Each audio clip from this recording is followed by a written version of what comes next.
Reen Schwarzer. Truth be told, we don't want this war to drag on any more than you do. Really? We only acted as we did due in part to our dearly departed Chancellor's behavior being far too unreasonable to justify turning a blind eye.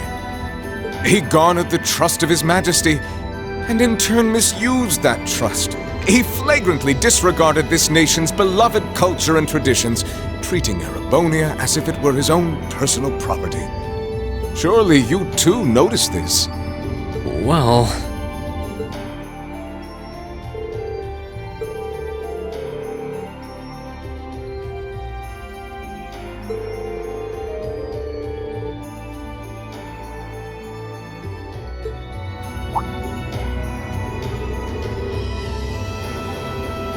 But as I said, the cause of our nation's ills is now gone. Now, all that remains is to turn back the hands of time just a touch, and the good old days of the Empire will be upon us once more. The key to this bright future lies in putting aside our differences and joining hands. Am I wrong? I'm afraid that yes, you are. Do you honestly believe that people can so easily put aside their differences after all the Alliance has done? You occupied Heimdall and effectively took every one of its citizens hostage, imprisoned the Imperial family. And let's not forget how you're now in league with the enemy nation responsible for the destruction of Gorelia Fortress.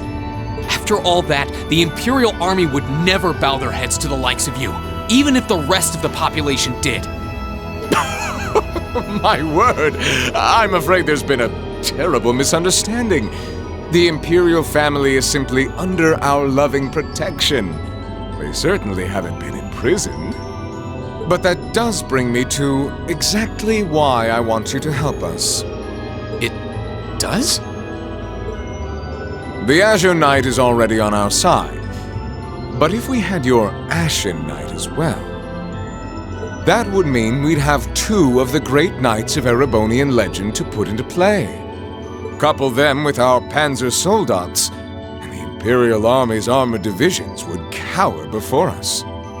You may not find us winning the war ideal, but this union benefits everyone more than carrying on until our inevitable victory, I don't think it's that simple.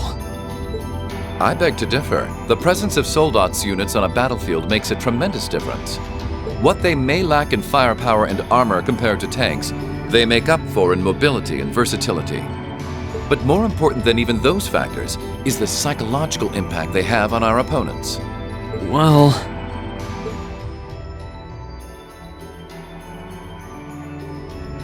We're only human. As such, we are as captivated as we are terrified of giant beings bearing human form. And if that holds true even for mass-produced soldats made with modern technology, it will be all the more true for the divine knights of legend you and Crow possess.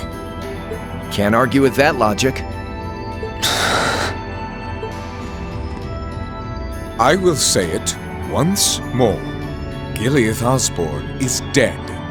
And with his death, all that's left to be done is end this ridiculous war and return order to the Empire. Only then will everything be as it should. That includes both your pleasant academy life and the peaceful days of darling Elise and her friend the princess. Are you trying to... Whatever you ultimately decide, their safety is guaranteed. I would ask that you promise him this, if nothing else, Your Grace. But of course, I'm not a monster. Rothis. We may stand on opposite sides of this conflict, but I still sit on Thor's board of directors. And in that capacity, I suggest you consider carefully the choice before you. After all, every soldier must decide for himself whether a cause is worth fighting, perhaps even dying for. I look forward to hearing your answer.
All that's left to be done is end this ridiculous war and return order to the Empire. Only then will everything be as it should. That includes both your pleasant academy life and the peaceful days of darling Elise and her friend the princess. I suggest you consider carefully the choice before you. After all, every soldier must decide for himself whether a cause is worth fighting, perhaps even dying for. I look forward to hearing your answer.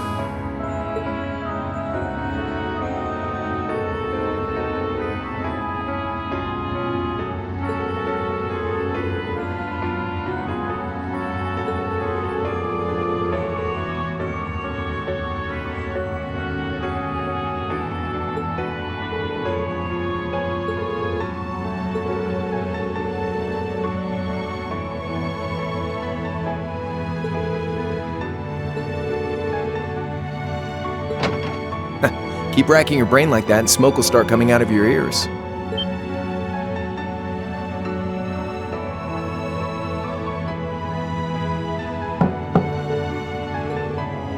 Hey now, no need to give me that look.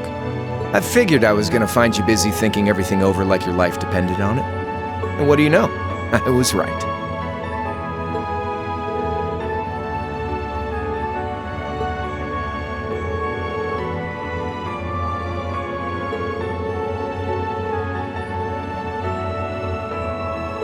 It's tough being popular. If you joined us, I could get away with doing half the work I am now. So come on, stop freaking out about it so much and make a choice.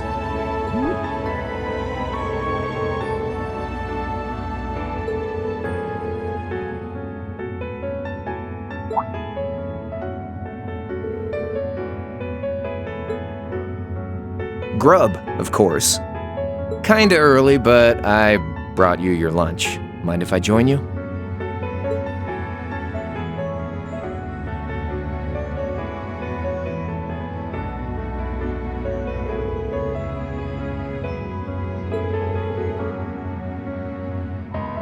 Oh, that kind of food more your thing? Okay then, give me a minute while I go ask the chef to whip something up. Cool. All right, dig in.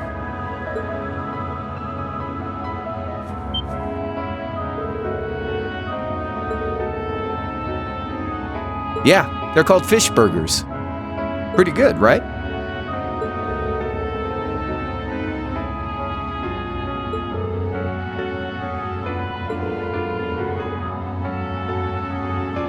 Well, glad to hear it. Guess it was worth putting my cooking skills to the test after all.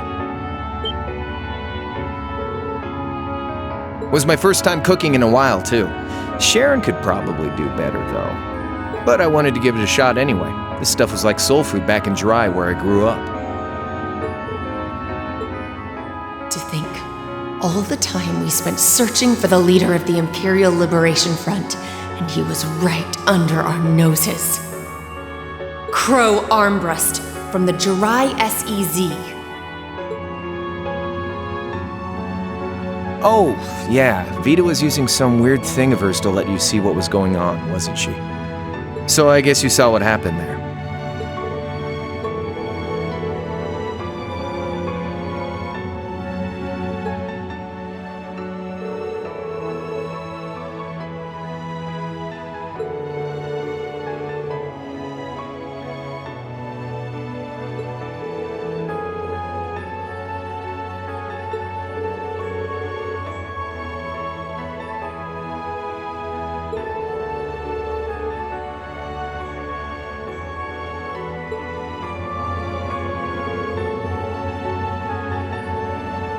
Yeah, by pure coincidence. It's changed a lot since I was last there, so it was kind of surreal being back again. But it was nostalgic in its own way, too.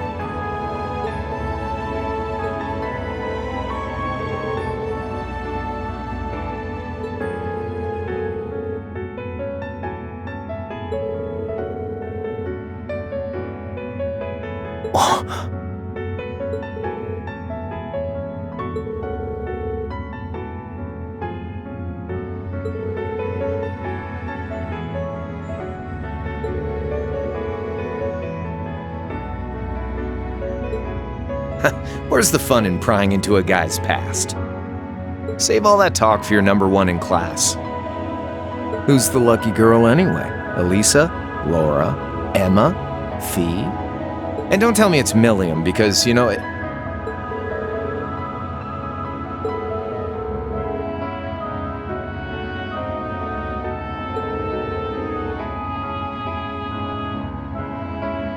You're really serious.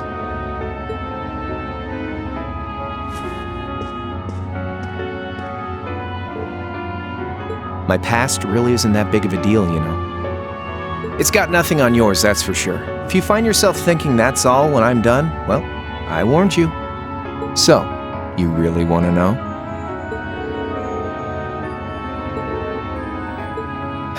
All right, you win. Like I said, it's just your run-of-the-mill sob story. Pick up any history textbook and you'll probably find a dozen others just like it. It's the kind of story that's so common no one bothers to remember it, like it never even happened. Back in those days, Jirai was known as Jirai City. It was a city-state off the coast of northwest Zemuria that prospered through maritime trade with West Erebonia, Northumbria, and Remiferia. It had a population of around 150,000 people, so it wasn't exactly a big place or anything. Because of that, the surrounding nations left it alone and let us live out our days in peace. We were pretty fortunate, all things considered. Until about 20 years ago. That was when the Northumbrian disaster struck, and much of the Principality of Northumbria was turned to salt. And as a result, trade on the northwest shore was reduced to virtually nothing. Day after day, Jirai's prosperity started to fade away. Still, it wasn't all bad. We had our fishing, our historic landmarks, our septium mines. We could make use of those to get trade going again, both to keep our state running and to help out Northumbria. In fact, the one who advocated that approach was the mayor, my grandfather. He was the last mayor Jirai City ever had. He was a stubborn old bastard, but he had this wry sense of humor and was well loved by everyone. I lost my mom and dad early, so he was also my only living relative. He taught me just about everything a guy could know. He was like a mom, dad, and your old master rolled into one, I guess. Anyway, fast forward to 10 years ago. Out of nowhere, we received this proposal from the Erebonian government. They said they wanted to extend a railway line from Heimdall all the way to Jirai. We relied on the sea for trade before, but there wasn't any reason to believe we couldn't benefit from being connected to Heimdall by rail. The proposal drew overwhelming support from the city's council, and as a result, my grandfather was forced to accept. Within a year, the city had all of its old life back and then some. The streets were more bustling than ever. But keep in mind, this was the result of huge amounts of imperial capital flowing into the city. Land and buildings we once treasured were bought up left and right. Everything became a target for investment. People only cared about making money. Something similar supposedly happened in Crossbell too, but unlike there, no opposition existed in Jirai. My grandfather sensed something was off, and he tried what he could to get the situation under control. Then one day, someone blew up the railway line leading to Jirai. Everyone demanded that it be repaired as quickly as possible. Everyone except the imperial government. Instead, they panned our national security arrangements for being insufficient and threatened to withdraw all imperial capital. The city was left in an uproar like we'd never seen. Shares plummeted, and with no one able to ascertain the culprit's identity, chaos reigned. That was when he showed up. Chancellor Gileath Osborne, in his third year as representative of the imperial government, personally came to Jirai. We then received a second proposal. The restoration of the railway and its future security will be seen to by the Imperial Army.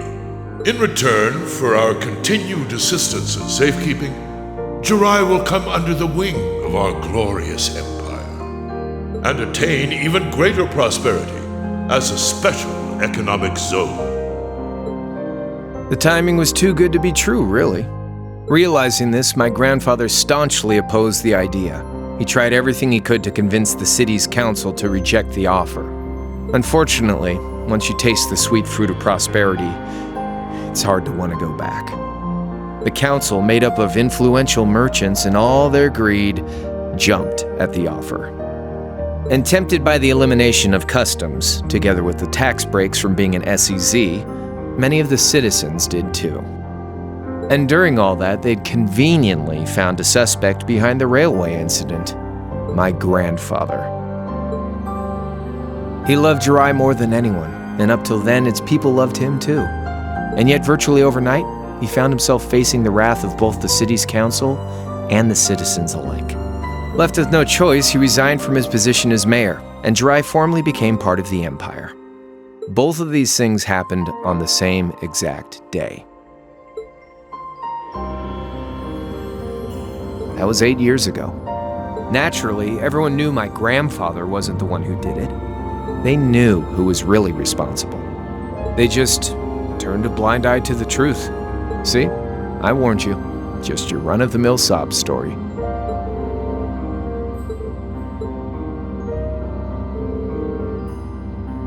One day, he just up and died. Once he resigned, the whole affair with the railway getting blown up was all but forgotten.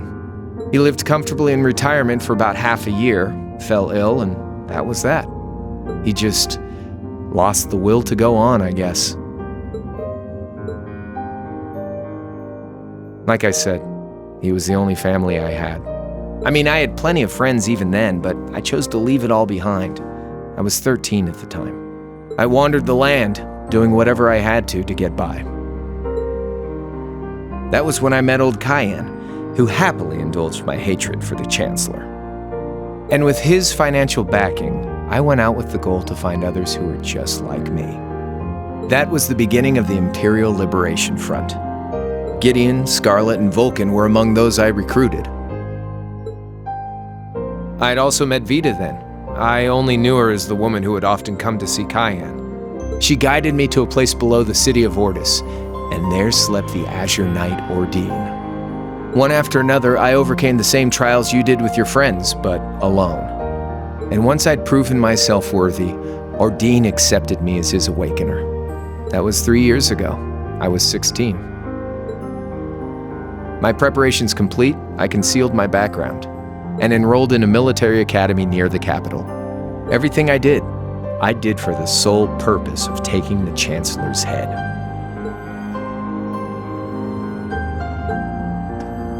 Come on now, what's with the face? You look sadder about all this than I do. I swear. I'm not trying to tell you the Chancellor was evil or anything. Still, there's no denying that he managed to outwit my grandfather.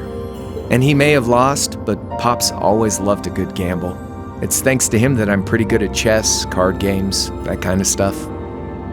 I'd say it's fairly normal for a student to want to avenge his master's defeat, wouldn't you? At the end of the day, there's no denying this country has problems, and the Chancellor's methods were making them worse. I studied those problems, worked out how to use the situation to my advantage, and then won the game with an all-or-nothing gamble. But when you think of how peaceful Jirai is now, I'd say I've got a duty to clear up the mess left behind by my game too, which means ending this war and restoring peace. So it's only when that's done that my game is truly over.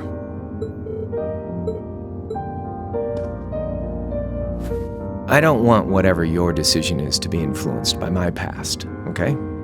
Like Rufus said, you need to think long and hard about what it is you're fighting for. For you, more than anyone else.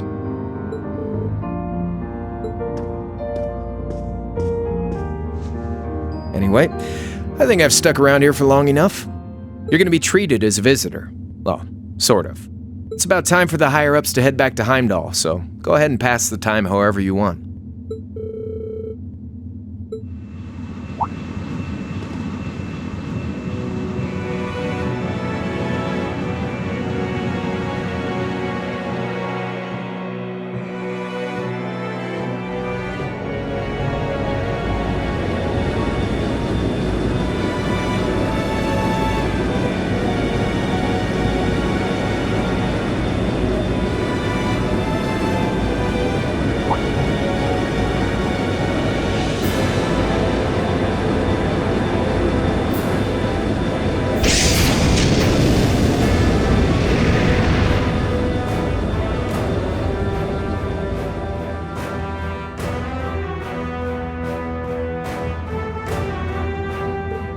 There'll be no guards outside your room, so if you want to try and escape, be my guest.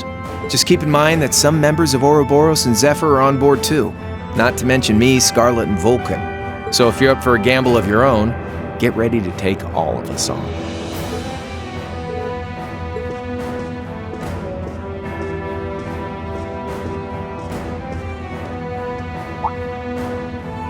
Oh yeah, one more thing. There's this real cute visitor in the guest of honor's room on the second floor. I think she'd perk right up if she saw you, so why not go pay her a visit? Just don't go making your girl jealous, okay?